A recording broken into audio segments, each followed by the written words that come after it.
Tu crois que ton patron est radin et que c'est pour ça que tout augmente sauf ton salaire. C'est trop simple. Et justement, c'est pour ça qu'on se fait piéger. Le vrai mécanisme est plus profond. Les prix peuvent bouger vite, mais les salaires, eux, sont attachés à un rapport de force. Tu le sens déjà sans être expert en économie. Les courses montent, le loyer grimpe, le café du coin a changé de prix, mais ta fiche de paie, elle, ressemble beaucoup à celle d'avant. Et à la fin du mois, tu n'as pas besoin d'un graphique pour comprendre que quelque chose se dérègle. Le mot inflation ne veut pas dire que tout augmente au même rythme, partout, tout le temps. Il veut dire que globalement, avec la même somme, tu achètes moins qu'avant. Autrement dit, ce n'est pas seulement le prix des choses qui monte, c'est aussi ton argent qui pèse moins lourd. Ce que tu veux savoir, c'est pourquoi ce que tu dois dépenser augmente avant ton salaire. On va voir ça. Un prix, dans la vraie vie, n'est pas une vérité gravée dans le marbre. C'est une décision, parfois quotidienne. Le supermarché ajuste, le restaurant corrige, le fournisseur répercute, le propriétaire revoit son loyer.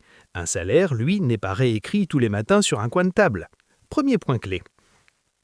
Beaucoup d'entreprises peuvent répercuter une hausse de coûts bien avant de toucher au salaire. Si l'énergie, le transport, l'emballage, les matières premières ou le crédit coûtent plus cher, elles essaient d'augmenter leur prix de vente. C'est plus rapide, plus discret et souvent plus facile que de renégocier le salaire de tout le monde. Imagine une boulangerie.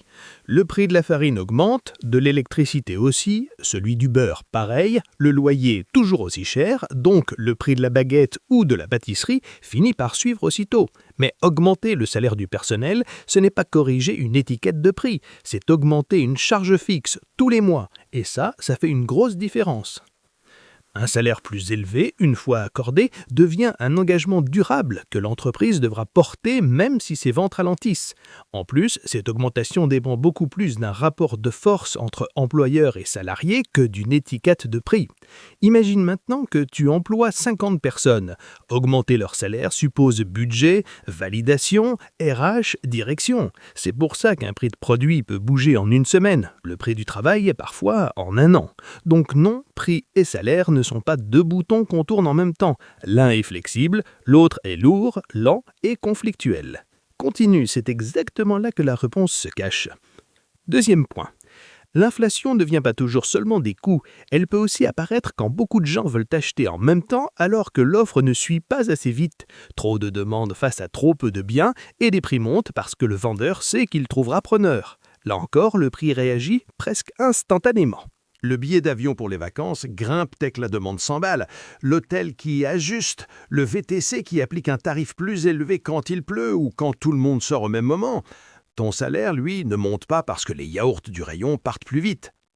Troisième point, plus discret mais essentiel, l'argent dans l'économie n'arrive pas partout au même moment. Quand les banques prêtent plus et que l'État dépense plus, certains acteurs disposent plutôt de moyens pour acheter, investir ou fixer des prix. Les hausses commencent alors quelque part, puis se propagent rapidement, mais pendant ce temps, le salarié attend la prochaine revue annuelle, le prochain entretien, la prochaine négociation. Voilà le cœur du problème. Les prix se transmettent, les salaires se négocient. Et entre transmettre et négocier, il y a tout le retard que tu ressens sur ton compte. Mais il n'y a pas que ça. Pour beaucoup d'entreprises, le salaire n'est pas n'importe quel coût parmi d'autres. C'est souvent l'un des coûts les plus sensibles, parce qu'il revient tous les mois, qu'il touche toute l'organisation et qu'il peut faire boule de neige. Une hausse de paye n'augmente pas seulement le présent, elle change aussi le futur.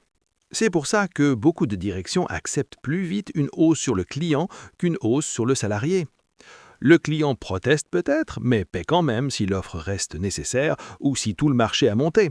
Le salarié, lui, devient plus coûteux durablement, et cette hausse ne peut pas être récupérée aussi facilement. Dit autrement, le système tolère plus facilement que tu paies plus cher que le fait de te payer plus cher. C'est rude, mais c'est beaucoup plus proche de la réalité.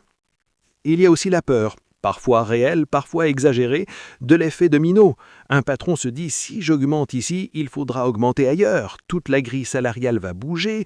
Si toute la masse salariale monte, mes marges vont fondre. » Alors il temporise, il fractionne, il promet pour plus tard. Il compense parfois avec une prime variable plutôt qu'avec une augmentation fixe. La prime, justement, raconte beaucoup de choses. Pourquoi tant d'entreprises préfèrent un bonus ponctuel à une hausse durable ? parce qu'une prime peut calmer sans engager, alors qu'un salaire plus élevé modifie la base elle-même. Et pendant ce temps, l'inflation ne t'attend pas. Elle ne demande ni entretien annuel, ni validation budgétaire, ni signature RH. Elle s'invite directement dans ton frigo, dans ton plein, dans ton panier, dans ton loyer, parfois même dans ton café à emporter. C'est là qu'on confond souvent hausse de salaire et protection contre l'inflation. Si ton salaire passe de 2000 à 2100, tu te sens objectivement mieux payé en apparence. Mais si dans le même temps, ce que tu dépenses chaque mois a monté plus vite, ton pouvoir d'achat, lui, peut avoir reculé. C'est pour ça qu'on peut avoir l'impression étrange de gagner plus et de respirer moins. Tu vois un montant plus élevé sur le papier, mais tu reportes des achats, tu réduis les extras, tu hésites sur des choses qui semblaient normales avant. Le problème n'est pas seulement ce que tu gagnes, c'est ce que ce gain vaut encore. Et maintenant, tu te demandes probablement pourquoi les prix courent pendant que les salaires boitent. Parce que les prix montent dès que quelqu'un dans la chaîne a le pouvoir ou la nécessité de répercuter. Les salaires montent seulement quand les travailleurs ont assez de pouvoir pour imposer, obtenir ou sécuriser cette hausse. Autrement dit, l'inflation est une dynamique de transmission, le salaire, lui, est une dynamique de négociation.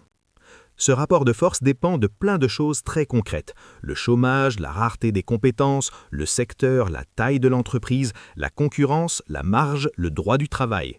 Plus ton travail est remplaçable et moins tu es organisé collectivement, plus ton salaire résiste à la hausse. Et c'est pour ça que tout le monde ne vit pas la même inflation. Pas parce que les prix seraient différents pour chaque personne, mais parce que la structure de dépenses n'est pas la même.